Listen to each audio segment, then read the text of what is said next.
पिकवलं तर पैसे होईना है ना. मग दुसरं पीक कोणतं लावू, म्हणजे जी लोक शेतकऱ्यांमध्ये बसतात उग गप्पा मारत त्याला हा प्रश्न जाणवला असेल, अहो साहेब या सोयाबीनने परेशान आहेत आम्ही, हे सोडून दुसरं काही सांगा.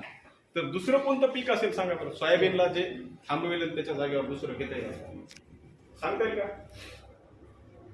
शाश्वत पीक सांगता येईल म्हणजे सोयाबीन सोडून दुसरं पीक घ्यावं असं कुठलं पीक असेल? आणि आता ती वेळ आली 4-5 हजार 4,500 सोयाबीनचं भाव किती विकलं तरी पैसे होत नाही. हळद आहे बरोबर आहे, हिंगोली पुरत आहे, आपण जेव्हा महाराष्ट्राचा विचार करतो तेव्हा काय, तेव्हा कापूस घेऊ. हाच मार्ग आहे, कापूस हा एकमेव मार्ग आहे. सोयाबीन थांबल्याच्या नंतर शेतकऱ्यांनी काय करावं तर कापूस लागवड करावी लागेल. कापूस पण परवडत नाही, मग हे सगळ्या गोष्टी आहेत ते काल सांगितल्याप्रमाणे झालंय. मग नाही काल नाही, अजून एक दुसरं उदाहरण सांगू का? परवडना झालं याचा अर्थ नॅनो कार माहिती आहे सगळ्यांना, बोलू का? नॅनो कार माहिती आहे? नॅनो कार, नॅनो कार कोणाला माहिती आहे? सगळ्यांना माहिती. नॅनो कार कोणी तयार केली? हा एकदम बरोबर.